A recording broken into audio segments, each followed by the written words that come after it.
If you're a leader and an idiot, it's a disaster, absolute disaster.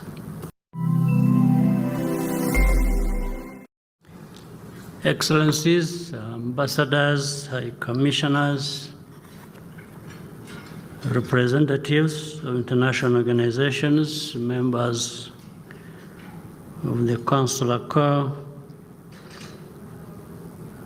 senior government leaders, distinguished ladies and gentlemen. It has been some time since we last met, and it is a pleasure to connect today. We are delighted that Rwanda's diplomatic community, as well as our own presence abroad, has grown. This reflects Rwanda's vision and intention to open our doors to the world for collaboration, innovation, and mutual growth.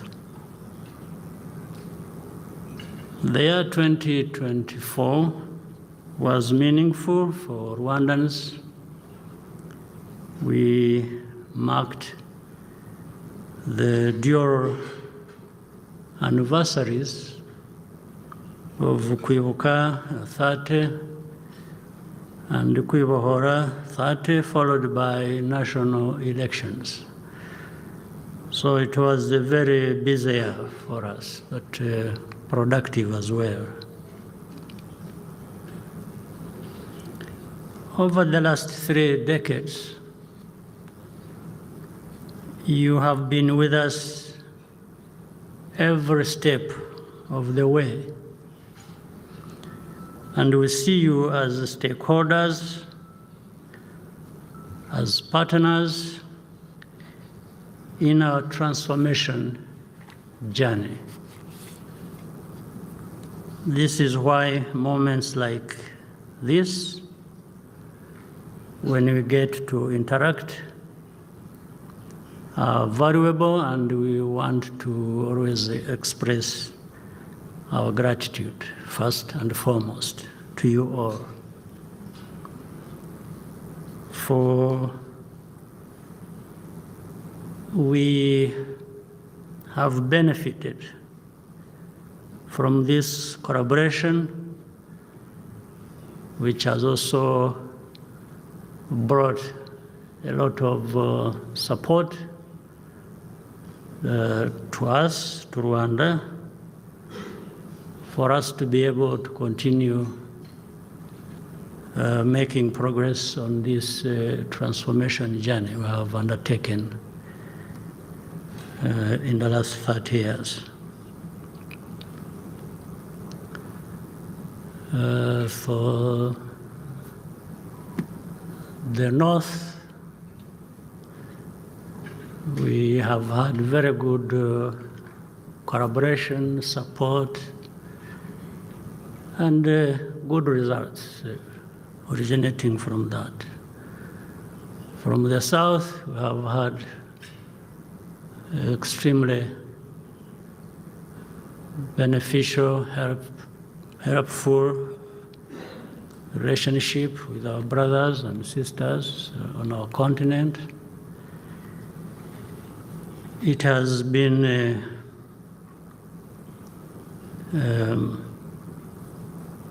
a good journey with everyone. So I take this moment to thank you all very much for this. Now, you know, earlier I was telling our people, when the minister and the representative of the diplomatic corps were taking turns to speak, I asked that mine comes much later for a reason. Because first of all, I want to take time with you.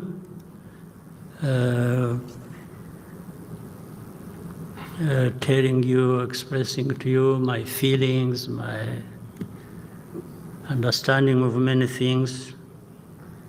This is an opportunity I can't miss.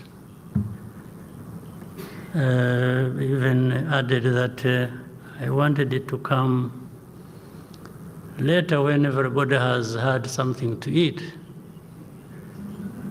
just in case some of the things I would be saying may not go well with your appetite. But you will bear with me in any case. That's part of the lives some of us have to live.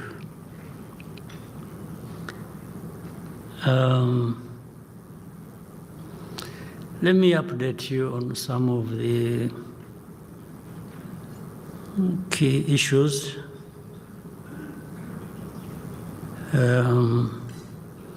Regarding peace and security and politics and governance and in our region.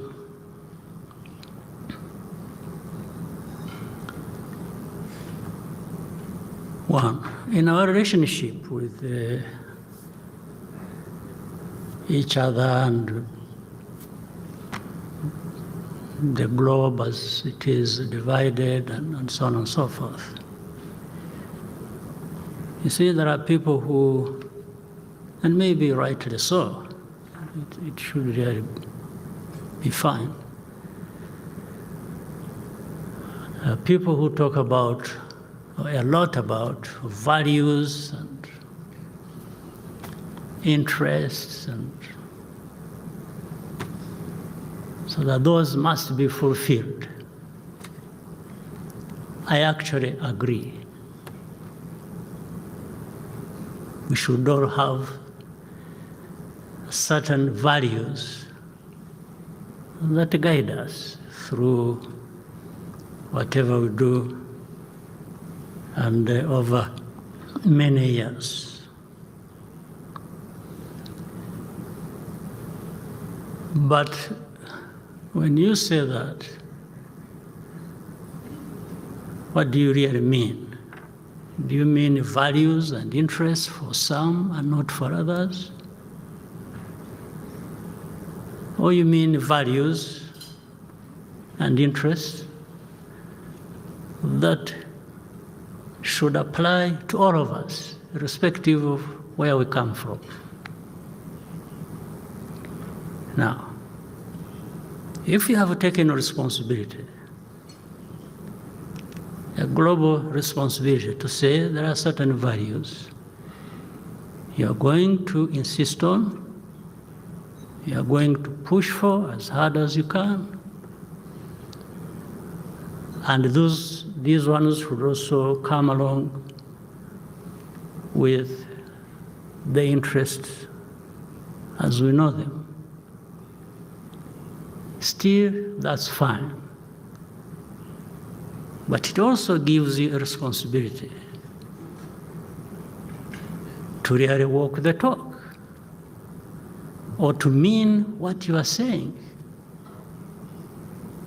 If you're talking about values, then I'm sure you mean that, and the first person to respect those values are those who emphasize them.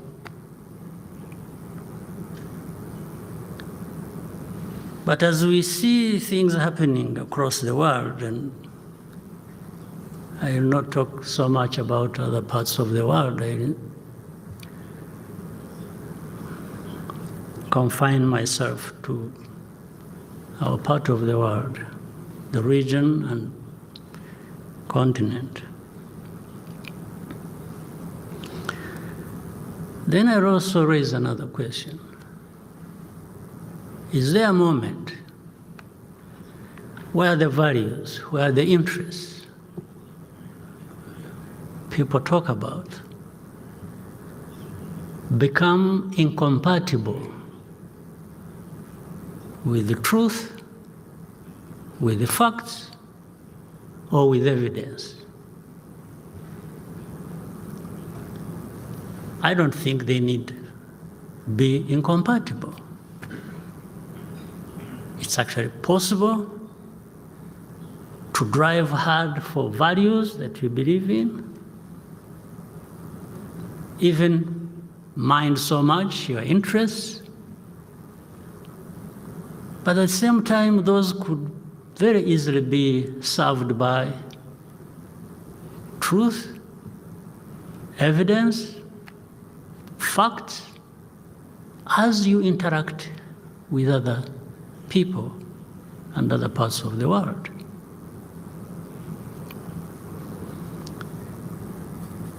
Let me give some examples, and I had the opportunity recently to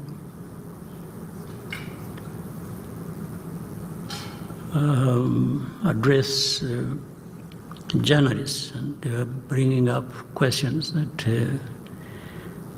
are important. On my mind, there is this problem we have in our region. There are many problems across the continent, but let me talk about our region.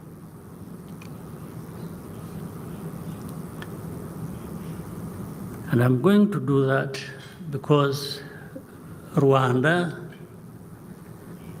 bears disproportionately a huge amount of burden relative to our responsibility in any wrongdoing, if at all. And again, it plays out like that, selectively, and on the basis of the disparities that are in the world, where evidence, facts, even what is right, don't really matter. What matters is what somebody else must say, irrespective of whether what they are saying takes into consideration facts, evidence, or truth. You know, the problem we have in our region, in Eastern Congo, that has brought in so many countries to be part of it from our continent, but there have been even more countries from outside of our continent involved in one way or another, and unfortunately, many times the wrong way. And this wrong way, we are told, must be the one to prevail.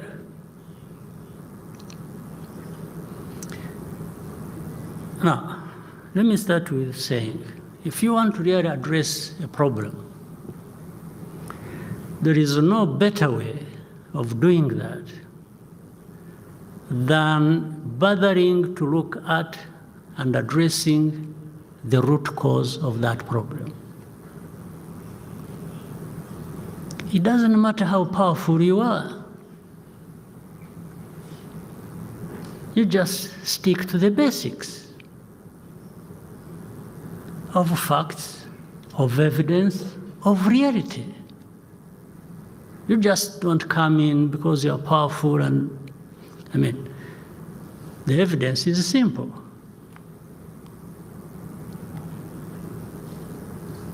We have heard the UN, the peacekeepers under the UN in that country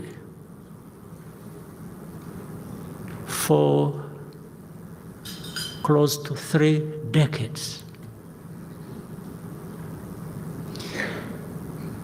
The continued presence for 3 decades, when they went there to address problems, means there are still problems to address, or that actually the first problems to address were not addressed. Otherwise, why would you stay in a place purportedly to address a problem, and you are there for close to 30 years?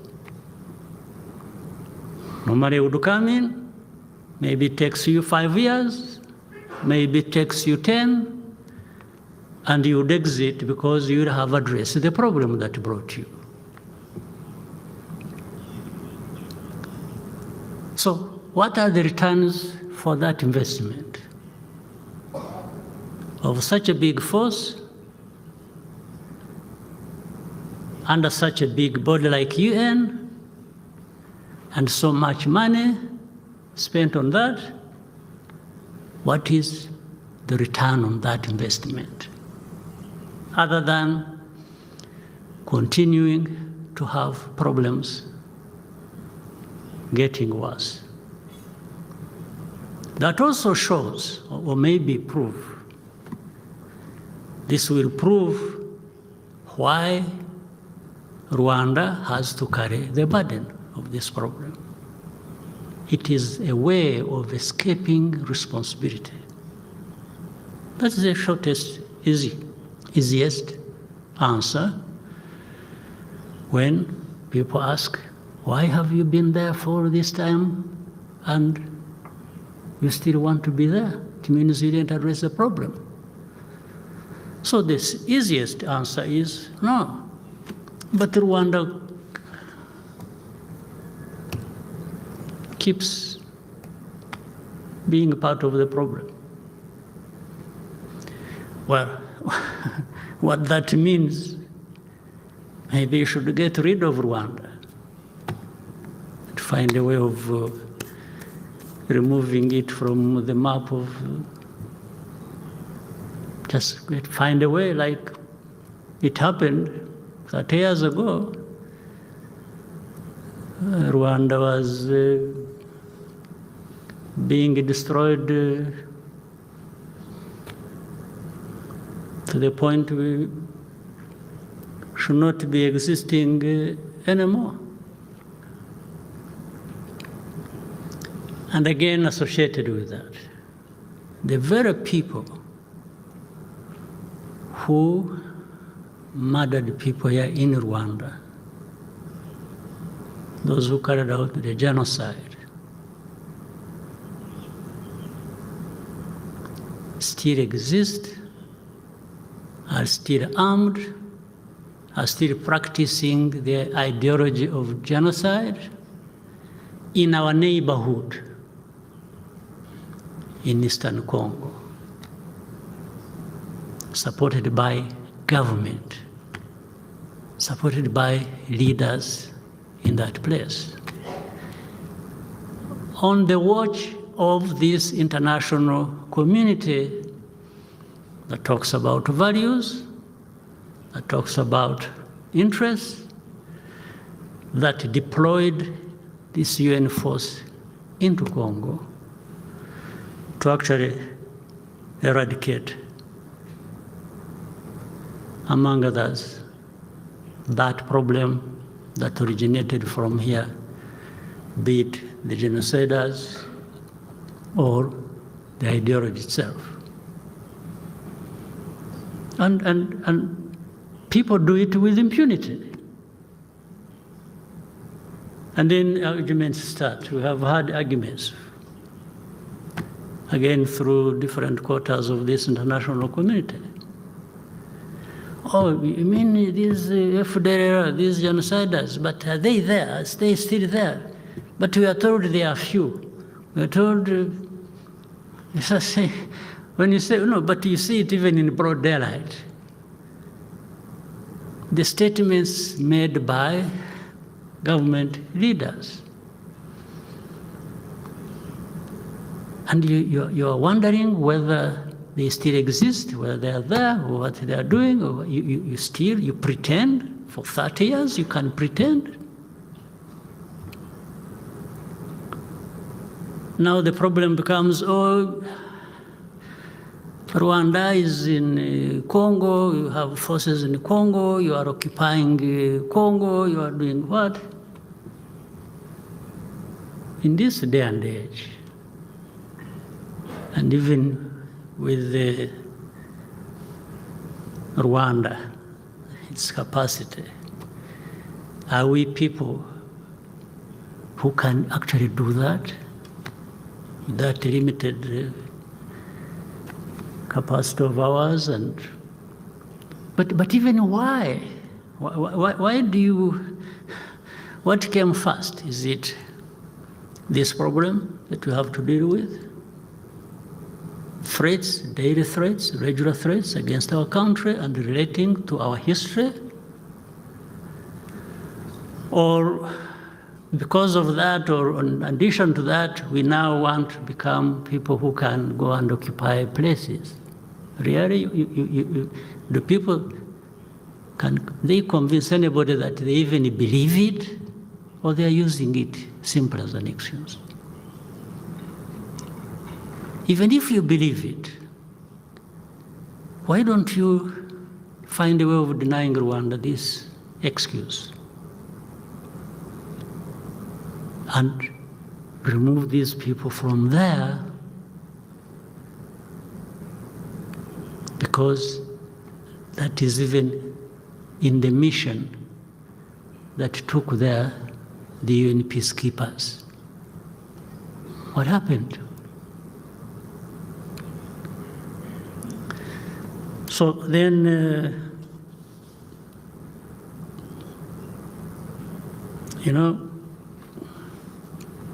talking about ourselves, I leave many others out of this continent, outside of it. When I see, I know leaders when I see them. I also know idiots when I see them. You can imagine the combination of both of them, the disaster it is. If you are a leader and an idiot, it's a disaster, absolute disaster. It is even worse, even more dangerous, if the very people who hold the power in their hands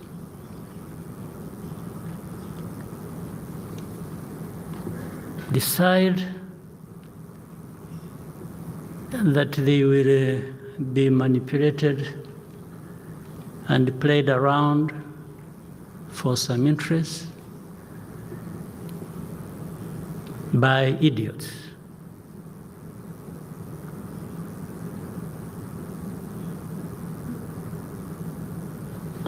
Really, it is.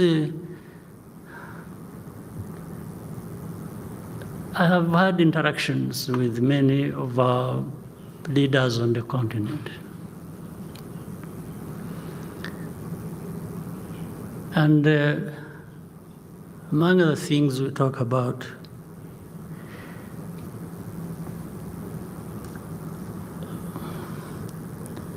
is, if we don't take ourselves and what we do seriously, nobody will. nobody will take us seriously. And we will always remain just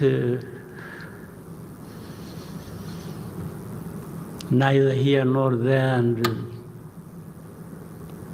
people doing with us whatever they want without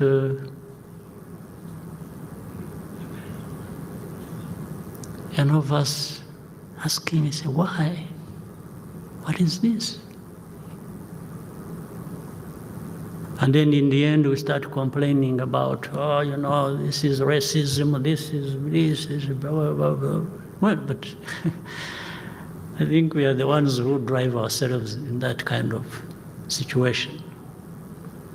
There are things we need to be rejecting and doing so openly and without fear or favor. Why? Why can't we do that? Why are we not the kind of people? Why do we even need to have a problem like that one in Eastern Congo, needing a solution from the UN, from some countries? Why? Why can't we? There's no explanation. Now, but at another level, we have a mix of all kinds of things. And that's why we open up ourselves for manipulation. You have seen, or you know, of a so-called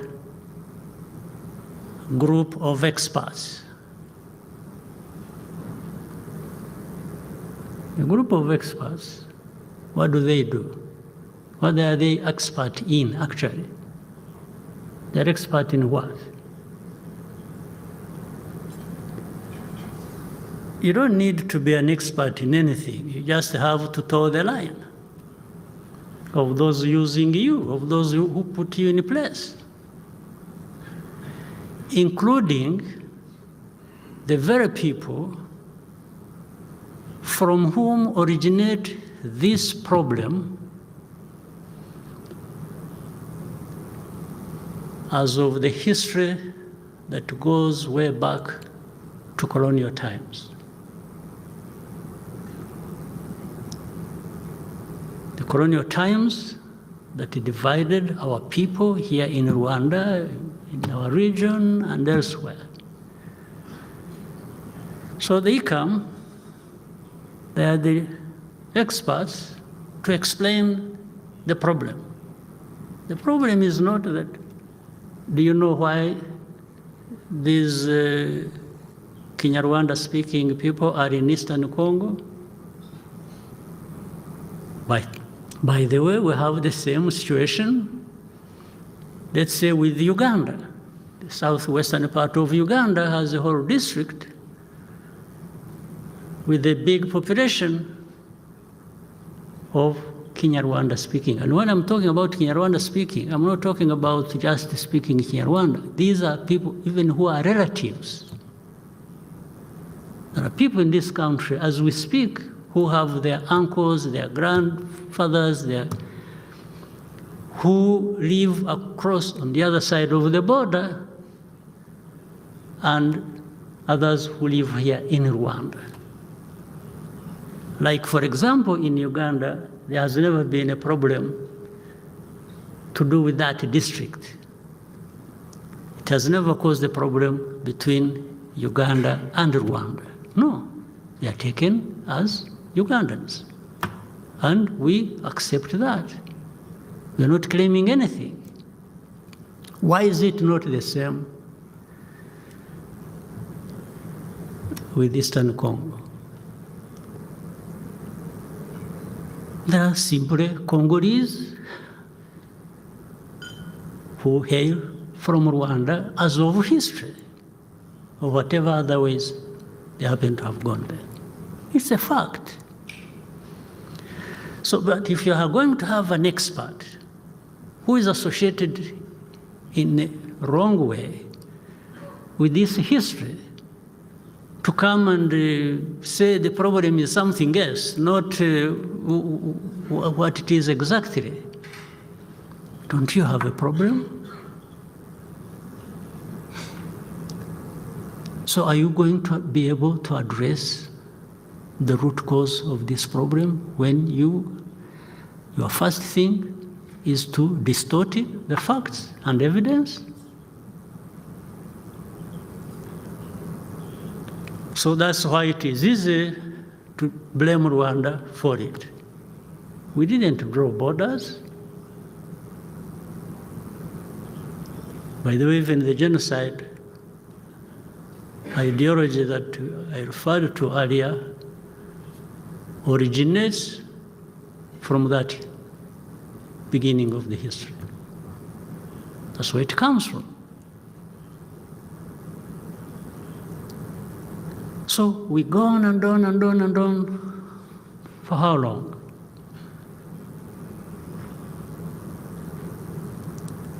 So if you think Rwanda is in Eastern Congo causing problems, would you mind bothering to understand why would Rwanda be in Eastern Congo fighting there? Why? You need to answer that. It will lead you maybe to some of the things you need to address and not to run away from.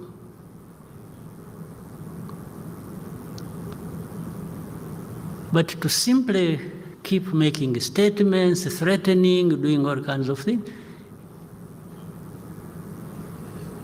let me tell you, we have been there.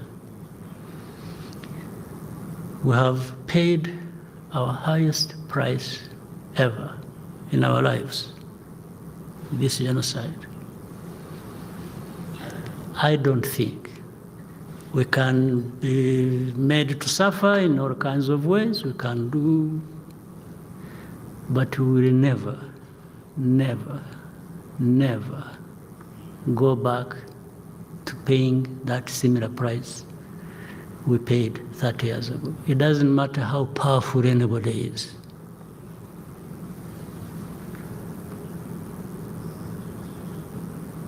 Maybe it will come to a point, if anyone insists on that, then that is maybe one way of wiping Rwanda off the map, because we will not yield an inch. Never.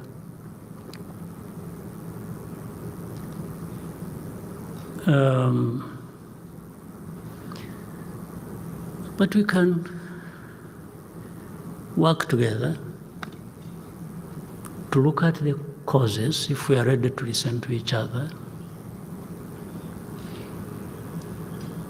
and address that problem the right way.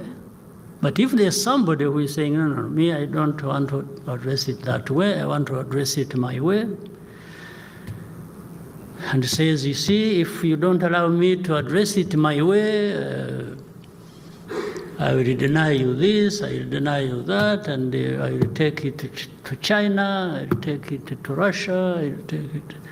And no. But Rwanda is something we can do away with, don't worry.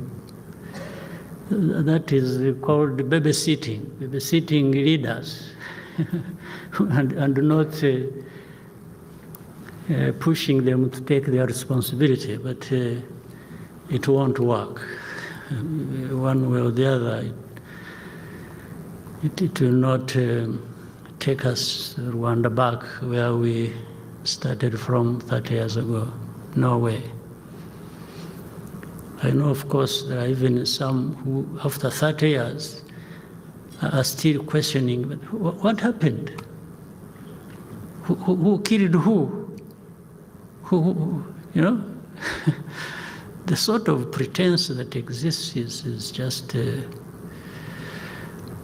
what gives us that justified anger and above all, the energy to fight back sufficiently. Now, again, to the values. You know,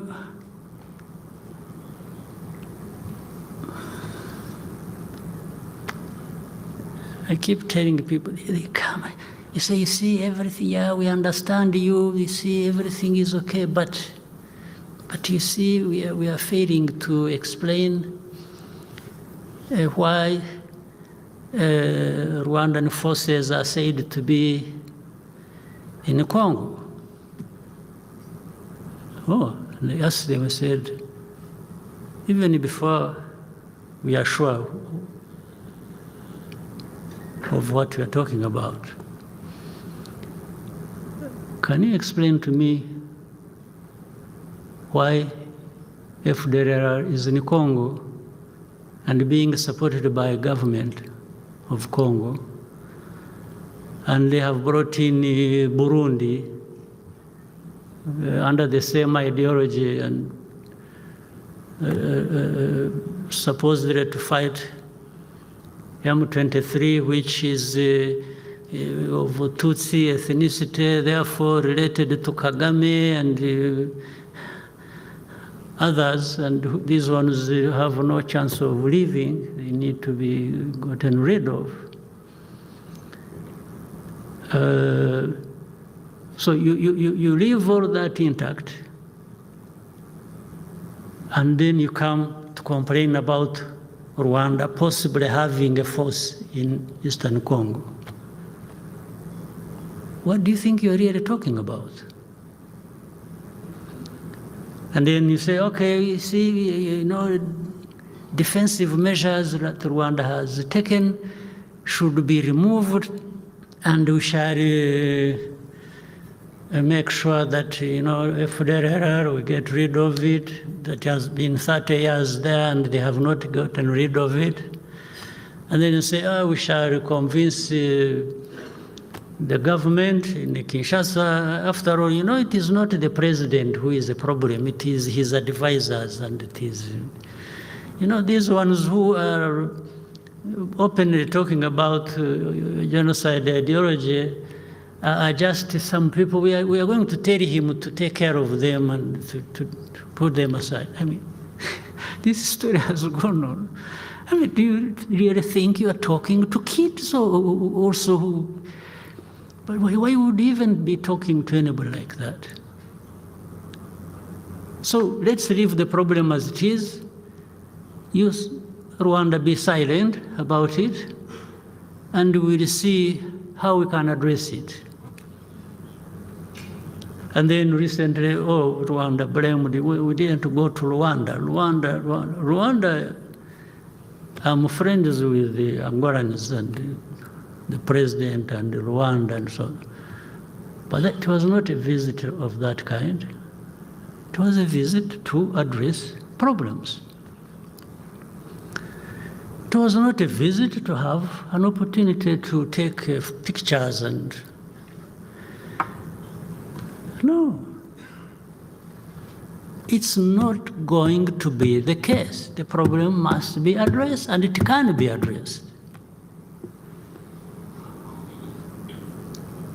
It can be addressed. We all need peace. Rwanda actually needs peace more than anybody, because we have already tested the lack of it and the meaning of that.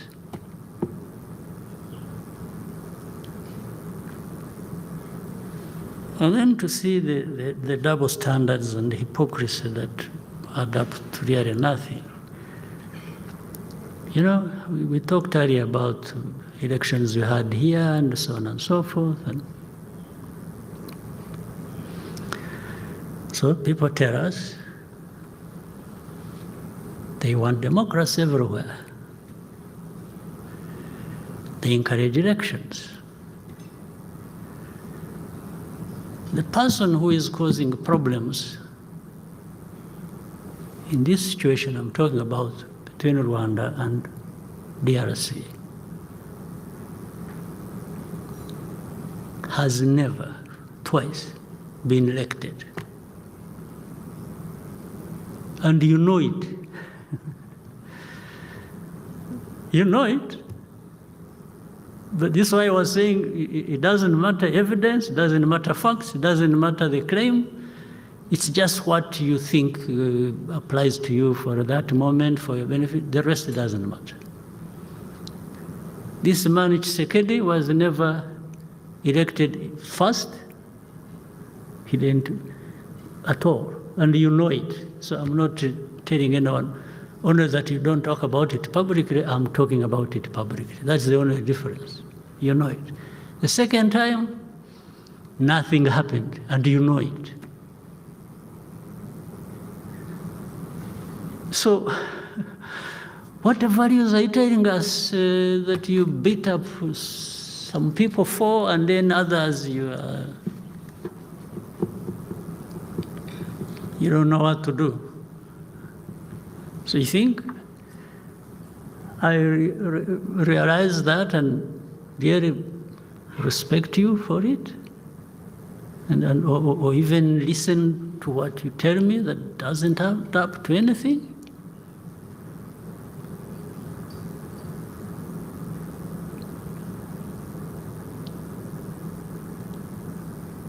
So, I know I'm talking to innocent people here, all of us, because some of you even representing the countries that cause us so much trouble. I'm sure I don't want to claim too much, but I think you understand, and maybe you report rightly what needs to be reported. But in the capitals, there are people who no, we want this to happen like this, and it doesn't matter what you tell them. But while that can happen, it affects you the least. It affects me the most. I can't afford to behave the way you want me to behave in dealing with this problem. I can't. It's life and death to me and my people. For you, it's just something you talk about, or you can call and give instructions while you are playing football, or you are playing tennis, or doing golf. It is as simple as that for you. But for me, just a blink at the wrong time, it's life and death for me. So I'm just saying, please also understand us and understand the people you're dealing with. We are not this.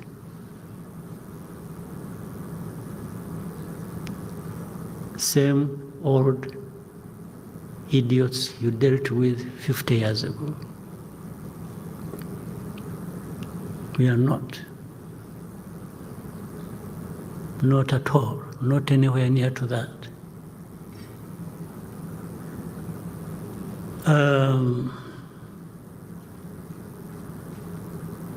So if you espouse these values, the values that are so much talked about,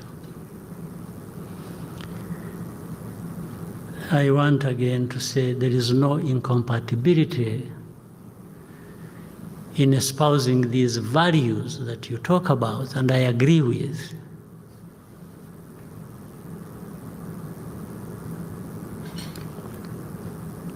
And even fulfilling your interests. There is no incompatibility.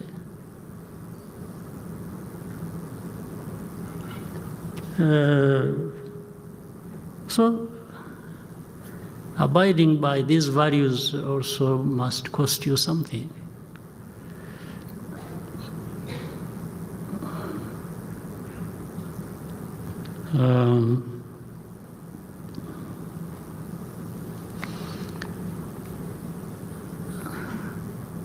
That's why some truth has to, the partners we have been told, want you to develop, to prosper, to do this, to do that. At the same time, I remembered a story. There's something called AGOA, African Growth Opportunity Act. We were part of. It's a wonderful thing, really well thought out. But little did we know it was to serve some of us more than others. And what I mean is this. Rwanda, we made a mistake, a happy mistake. We made a mistake of saying, you know what, we have found some way of growing our textile industry because there was an effort, it is continuing, and please, we want to reduce on and even get rid of in the region, they call it chagua. Chagua, these are second-hand clothes. They would be shipping into Rwanda tons and tons of this. And they said, we can't grow our industry when we are giving preference to this. The next day, but we did it believing that actually this provision for AGOA was to help us make progress. And then they said, what was unfortunate, we agreed with some countries in the region to do that. And then before we realized, all the countries who had been discussing this matter and agreeing to the approach had been persuaded into reversing their decision, and they didn't tell us. So the next day, we were being struck off the list of those countries who benefited from AGOA, just because Rwanda's stubbornness. How dare you refuse chagua? How did you refuse chagua to enter your country? And we explained, we begged, we said, sir, we thought, so that's how we, so really, what is this that we are talking about? From that time, it's several years ago to this day, but those with the oil, with abundance of minerals and so on, and who are not stubborn, those are the ones who continue to benefit.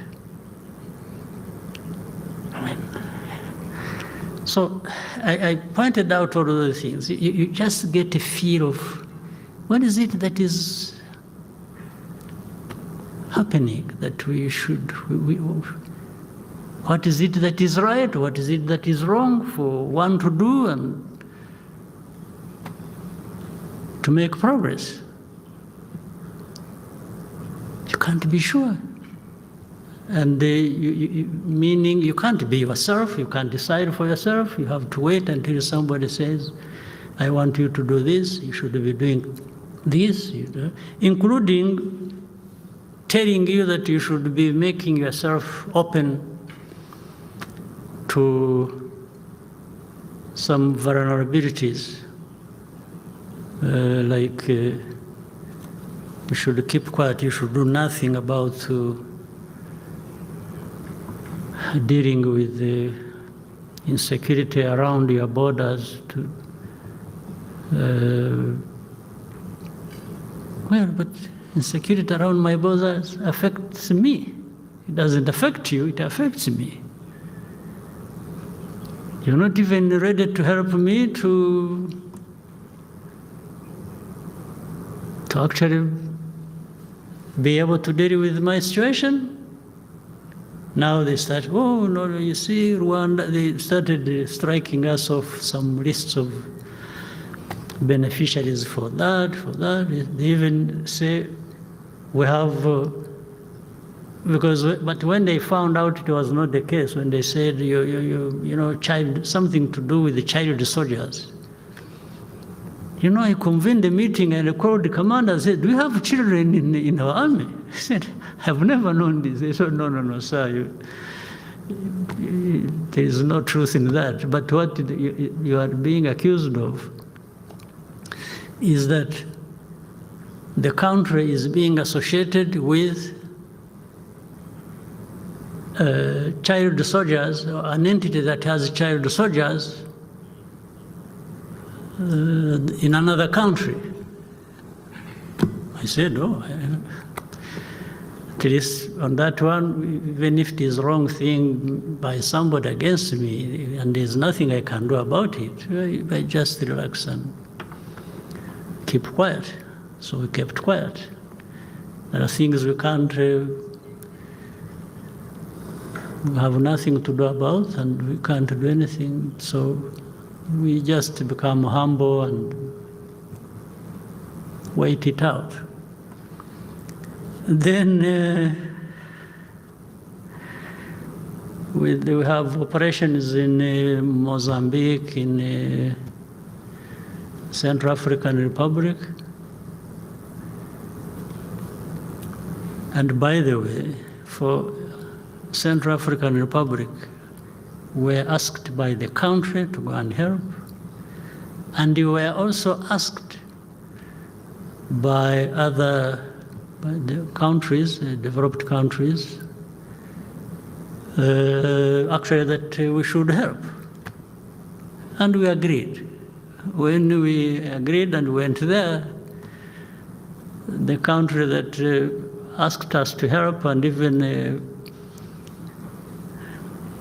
lifted us to that place, we never heard from them a few months after.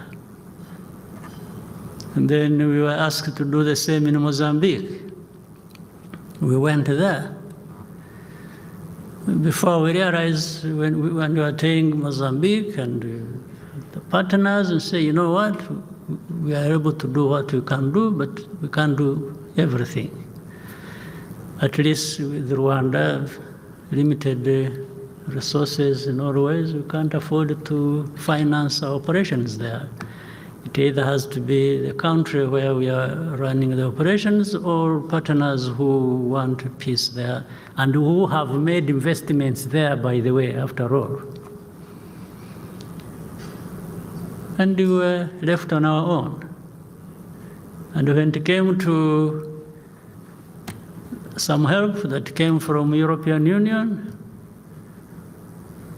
it came grudgingly. And you ask, they say, why are you grudgingly assisting us? They say, yeah, you see, some people are saying you are in the Congo. You say, no, yeah, but let's put that aside. Here we are in Mozambique. You're talking about Mozambique. So are you going to punish Mozambique for our crimes, for our offenses, for doing what you don't like in DRC? It is a bizarre situation. Why don't you take care of Mozambique and help them? And for us, we are helping Mozambique. If you are helping us to help Mozambique, you are still helping Mozambique. It has nothing to do with Congo. For Congo, we shall handle that with you and anybody else who is interested on the merits of that situation. But the mix-up is so confusing that, so in short and in summary, and I should end here in a moment. The relationship across comes out as, I think somebody needs to give a direction. You can't have things going in all directions when you really want certain, if you want peace, is a way to get peace. And that is addressing the root causes and doing things the right way. If you want development, you need peace. And then you empower and allow people who need development to move in the direction you can discuss and agree, but allow them to drive that. If you're talking about interests, I have said values, the right thing, whatever it is, the truth, the evidence is not incompatible with interests. But if you drive it in the direction that is messy already and think that is the right way, I think we end up with nothing. So, dear friends, that's why I said I wanted us to take our lunch first, and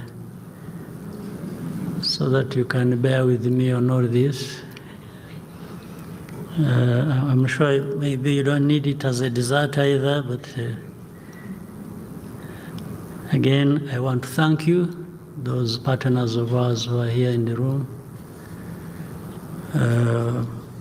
with whom we have done many interesting things together, and some of which have tremendously benefited our country. And we want that to continue. We will do our best wherever we can, but we will also not agree with everything. And it's normal. And actually, tell us it is normal. Some of you tell us it is normal to disagree. So I think we might disagree, but we can also always find ways to resolve matters where we don't agree. That would be everybody's wish.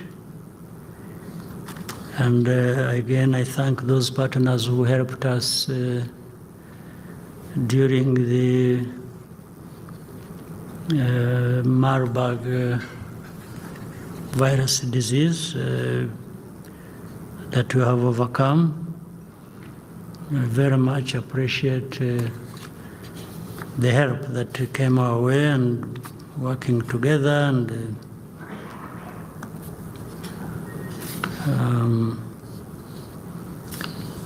so I wish you once again, I have done that before, a very happy New Year. We are still in January, and I hope the New Year 2025 will be prosperous, fruitful, and a very good one for all of us. All the best to you.